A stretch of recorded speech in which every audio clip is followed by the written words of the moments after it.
kepada pembicara yang kedua, yaitu Profesor Daryono yang akan membahas tentang MOOCs, masih MOOCs juga ya, Micro Credentials dan Digital Badges, dilihat dari alternatif gelar akademik.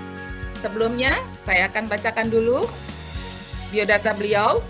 Profesor Daryono menyelesaikan PhD-nya dari Fakultas Hukum, kemudian Fakultas Hukum The Australian National University Australia, dan mendapatkan MA-nya dari University of Victoria, Kanada, dan sejak tahun 2014 menjadi profesor tetap di bidang ilmu hukum di Universitas Terbuka.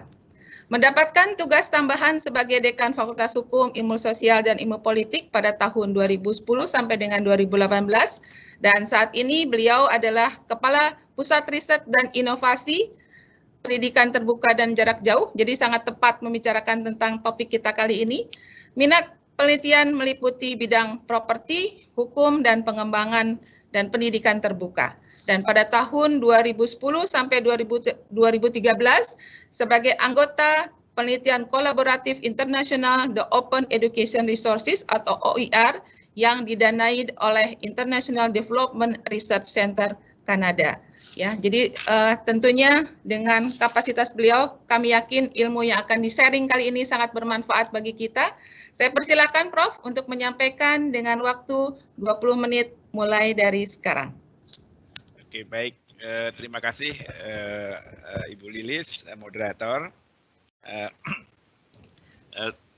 Yang saya hormati Pak Eko dan Bu Trini sebagai narasumber yang lain. Ini enaknya kalau sudah bicara dengan setelah Pak Eko itu semuanya sudah dijelaskan oleh Pak Eko. Jadi saya itu tinggal mengkonfirmasi lagi, gitu. Mengkonfirmasi yang lain. Jadi enak ini kalau berbicara dengan suhunya. Oke, baik. Saya ingin fokus pada pembicaraan ini barangkali lebih pada aspek kontekstualisasi mengapa sebetulnya MOOCs, alternatif credential maupun digital badge merupakan solusi yang paling tepat untuk Indonesia sekarang maupun ke depan. Izinkan saya sharing presentasi saya. Baik. Sudah bisa terlihat? Sudah. Sudah ya? Oke, ya. Baik. Oke. Tadi Pak Eko sepertinya menjelaskan banyak hal aspek dan khususnya yang saya sangat appreciate Pak Eko telah memiliki 250 kredensial dari MOOCs ya. Oke, ini saya juga mendoakan nih beliau supaya biar menjadi bisa dapat rekor muri. Amin. Semoga segera ini sepertinya 250 saja sudah bisa ini Pak Eko nih untuk menjadi rekor muri sebagai pemegang global credential system yang di Indonesia. Saya rasa bisa segera diajukan nih Pak Eko. Terima kasih Pak, mohon dukungannya Pak Kal.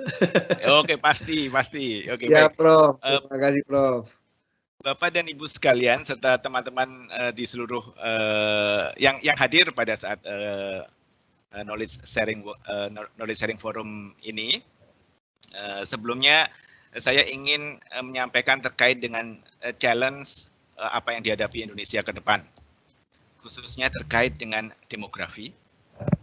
Kemudian begitu cepatnya job market berubah, yaitu yang saya sebut sebagai fluid job market, sehingga berakibat pada banyak sektor profesional maupun beberapa skill yang tidak dapat dipenuhi oleh lembaga pendidikan mana di Indonesia. Kemudian ini yang sangat klasik ini, mismatch antara perguruan tinggi, pemerintah dan industri. Ini selalu menjadi bagian yang hot ya. Tapi beruntungnya saya rasa pada saat policy kebijakan dari Kementerian Pendidikan Tinggi khususnya mulai saat ini, kemarin sepertinya saya mendengar Mas Menteri merilis sebuah statement bahwa pendidikan ke depan, pendidikan tinggi ke depan, salah satunya adalah pendidikan online. Digital education menjadi bagian inherent dari pendidikan tinggi. Ini sebuah saya rasa sebuah milestone yang sangat bagus. Karena Indonesia akan moving step ahead ya. Ini yang saya rasa mungkin menjadi bagian dari historical moment bahwa saat ini online education menjadi inherent dari proses pendidikan yang ada di Indonesia. Dan sebetulnya sederhananya bahwa pendidikan jarak jauh menjadi bagian penting dari proses ini. Karena selama ini pendidikan jarak jauh kan dilihat sebagai the second class university kan, sekarang menjadi bagian inherent. Bapak dan Ibu sekalian, kalau kita melihat proyeksi piramida penduduk, itu 2030 hampir 70% usia produktif, jadi sekitar 207 juta. Anda bayangkan dengan 207 juta, itu lembaga pendidikan berapa jumlahnya yang harus bisa disediakan untuk mengupscaling mengupscaling dari kompetensi, mendidik mereka, kemudian meretraining kembali berapa jumlah lembaga pendidikan yang harus disediakan. Ini adalah sebenarnya sesuatu yang sangat challenging.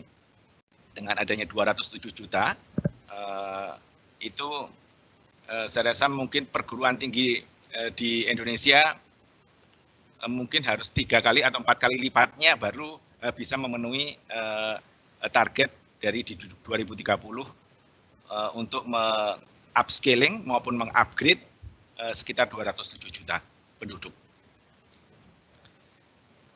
Dari beberapa survei ada di World Bank, ada persepsi dari industri terkait dengan kesulitan mereka dalam mendapatkan kompetensi seperti ini. Jadi kalau dilihat memang dari aspek mereka yang menduduki posisi director maupun yang profesional, itu sangat sulit sekali di Indonesia. Ini kan problematik, hal yang sangat problematik saya rasa mungkin untuk sebuah negara yang akan menuju pada negara yang berbasis pada service industry ya, industri yang lebih pada service. Jadi kalau tenaga direktur dan profesional itu sulit didapat, pasti yang mudah mereka akan mengimpor tenaga asing. Dan ini menjadi problematik yang sangat substansial ya buat Indonesia. Ada beberapa survei juga di US ini khususnya, dan saya rasa kalau kita melihat dari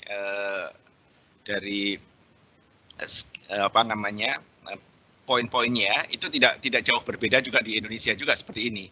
Jadi lacking dari perception terhadap kompetensi yang didapatkan oleh mahasiswa dan harapan dari employer-nya. Jadi ada beberapa skill yang memang lacking dari supply and demand itu tidak match. Dan seperti apa ini harus melakukan retraining maupun melakukan upgrading-nya seperti apa? Kalau mereka sudah lulus dari university, apa yang harus dilakukan? Ini akan menjadi pertanyaan sendiri yang mengakibatkan bahwa nanti mengapa penting MOOCs, alternatif kredensial, digital dan badges sangat penting sekali dalam dunia pendidikan maupun di dunia industri ke depan.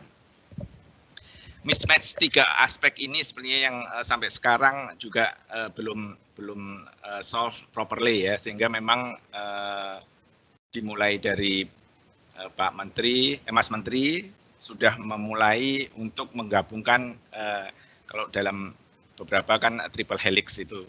Jadi university, industry sama government itu harus memang bekerja sama dalam konteks untuk sustainable development.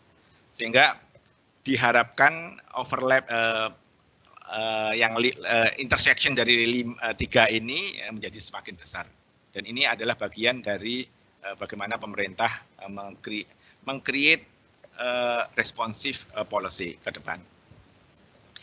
Ini ada opportunities yang sekarang ini memang Mas Menteri dan juga kebijakan dari Presiden Jokowi terkait dengan kebijakan khususnya di pendidikan tinggi maupun di pendidikan-pendidikan yang lain. Jadi policy harus progresif. Tidak lagi seperti tadi Pak Eko, memang sekarang tidak lagi harus memikirkan sesuatu yang sangat konvensional, tapi memang harus progresif ya ke depan. Dan ada platform digital education yang memungkinkan terjadi efisiensi dan juga proses optimalisasi terkait dengan mobilisasi resources. Dan yang ketiga, harus perlu ada alternatif kredensial.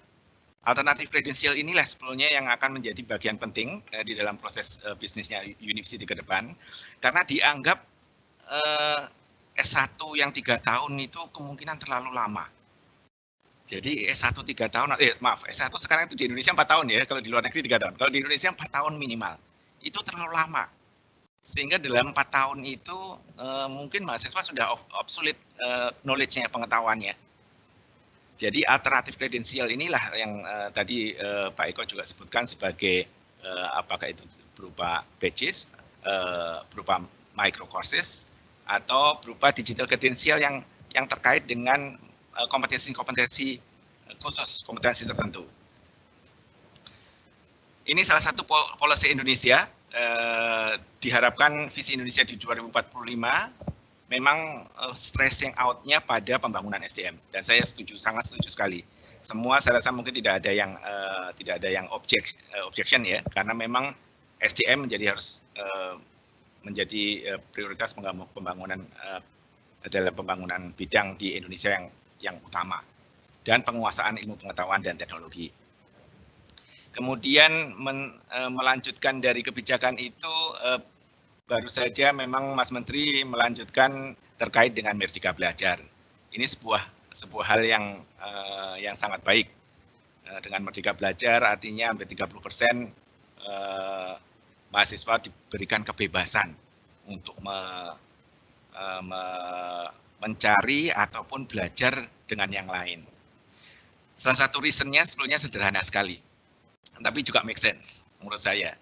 Mas Menteri kan menyatakan mengapa harus merdeka belajar. Kita tidak mengajarkan anak didik kita hanya belajar di kolam renang. Karena yang akan dihadapi mereka adalah harus berenang di lautan. Itu yang menjadi bagian penting untuk merubah policy itu. Jadi tidak hanya mereka ahli di dalam bidang tertentu, tetapi juga harus ada pemahaman dan pengetahuan apa yang terjadi di luar. Itu saya rasa mungkin pemikiran mengapa 30% dari kurikulum itu memang dibebaskan mahasiswa itu untuk memilih. Ini contoh-contoh terkait dengan, jadi harus ada perusahaan multinasional, perusahaan teknologi, startup yang harus bergabung di dalam kebijakan di perguruan tinggi, sehingga tadi sepertinya matching antara pemerintah, industri, dan perguruan tinggi harus menjadi bagian integral dari kebijakan pendidikan tinggi ke depan. Massive open online courses, saya rasa Pak Eko sudah banyak menceritakan tadi terkait dengan ini.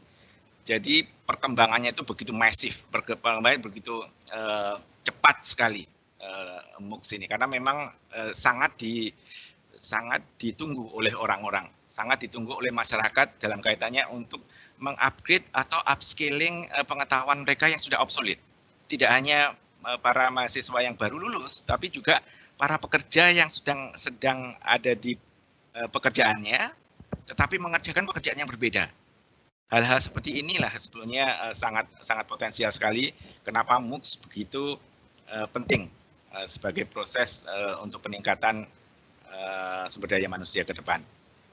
Ini dari kelas sentral, sepertinya ada 101 juta yang ada di kelas sentral, ada 900 university involved, dan ada 11.000 courses. Kalau 11.000 berarti barangkali mungkin hampir berapa program studi sudah ada di sini kan.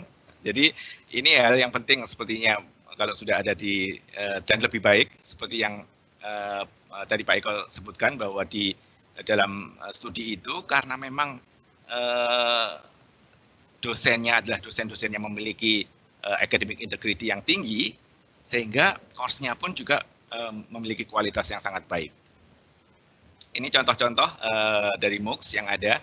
Yang di sebelah kanan itu adalah yang di-offer oleh Indonesia, antara lain Massive Open Online Courses-nya Universitas Erlangga, sekarang ada ICE Institute, ada ELOC. ELOC itu sepertinya dari UGM sepertinya kalau nggak salah. Terus ada Ciputra dan MOOCs-nya UT. Mudah-mudahan nanti juga Pradita Institute, Pradita University juga akan join dengan MOOCs ya, dengan Spada sekarang sudah join ya. Iya. Dan kami akan mengundang nanti di ICE juga, Prof. Eko. Oke, Micro Credential dan Digital Badge. Tadi saya Pak Eko sudah sedikit menjelaskan terkait dengan, jadi ke depan karena platformnya itu ada di digital, jadi Micro Credential dan Digital Badge itu akan merging menjadi digital credential, merging ke semuanya. Memang saat ini ada beberapa micro credential yang masih belum digitalized, belum menggunakan badging, belum menggunakan badge. Tetapi ke depan micro credential dan digital badge akan masuk dalam sebuah digital credential yang memungkinkan tersimpan semua portofolio mahasiswa. Jadi mahasiswa memiliki learning journey yang tersimpan di dalam kredensial itu. Ini yang sangat menguntungkan karena industri maupun mahasiswa itu akan tahu talent dari masing-masing mahasiswa itu di mana. Jadi semua mahasiswa itu kan tidak menguasai semuanya, tapi mereka menguasai yang paling utama itu di bidang apa. Dan industri akan segera cepat melihat talent-talent itu, sehingga tidak perlu harus melakukan retraining kembali di dalam perusahaan, tetapi dengan micro credential, dengan portofolio mahasiswa, semuanya sudah akan rilis, sudah akan publicly release. Ini banyak micro credential yang sudah di-offer oleh kelas sentral, di dalam kelas sentral, seperti Coursera menawarkan specializations, professional education, EDX, kemudian micromaster yang dilakukan oleh EDX juga ya, professional certificate dan lain-lain. Nano degree dilakukan oleh Udacity. Ini salah satu platform dari micro credential. Saya akan cepat saja karena mungkin waktunya juga sudah agak. Ini adalah salah satu contoh pengikut dari misalnya MBA enrollment di University of mana ini? Saya rasa ini salah satu dari di US. Jadi kita bisa melihat hampir 1,2 juta yang mengikuti, tetapi yang memang tertarik untuk sertifikat mungkin hanya 49 ribuan dengan harga $50. Kan sangat murah sekali kan, seperti yang tadi Pak Eko kemukakan. Dengan adanya perubahan paradigma perguruan tinggi tadi, career development dan lifelong learning akan berubah. Jadi tidak hanya career development itu tidak hanya linear, tetapi circular. Jadi semua orang nanti mengalami hal ini. Jadi tidak hanya linear kemudian bekerja terus berhenti, tetapi mereka terus belajar. Ini contohnya Pak Eko. Pak Eko belajar terus nih sampai sekarang pun. Sudah profesor pun juga mengikuti pendidikan doktor juga. Jadi ini adalah bagian dari career development ke depan akan berbentuk circular seperti ini. Dan ini sangat tepat sekali dengan konsep dari lifelong learning ke depan. Paralel dengan itu, student academic journey juga akan berubah. Jadi dulu mungkin kita hanya sekolah, kemudian bekerja sampai pensiun. Sekarang tidak. Sekarang karena pekerjaan-pekerjaan itu membutuhkan kompetensi-kompetensi, semua pekerja itu harus mengupgrade. Dan mereka harus mendapatkan sertifikat maupun digital badge sebagai bagian dari portofolio mereka. Ini adalah, dan Hal ini akan memungkinkan karena ada suatu sistem yang membuat bahwa kredensial itu mudah untuk diakses dan mudah dibaca ataupun diterjemahkan. Salah satunya adalah sekarang dengan menggunakan digital badge, seperti yang dikemukakan oleh Pak Eko tadi. Jadi digital badge itu lebih fokus pada learner control, kemudian verifiable, jadi diverifikasi oleh institusi maupun diverifikasi oleh lembaga-lembaga ataupun diverifikasi oleh profesor yang mengajukan seperti yang tadi ditandatangani oleh profesor yang ahli dalam bidang itu. Shareable and discoverable. Artinya tidak akan hilang karena ini ada di dalam repository digital badge yang disimpan di dalam blockchain. Kemudian interoperable. Jadi bisa dibaca oleh apapun sehingga memudahkan para industri untuk membacanya. Jadi ini saya benefit dari online education yang utama sebenarnya adalah karena flexibility dan accessibility. Dan aspek-aspek yang lain sebenarnya juga menjadi bagian penting inherent dari online education. Tapi mungkin yang utama dari mengapa online learning ke depan atau online education sangat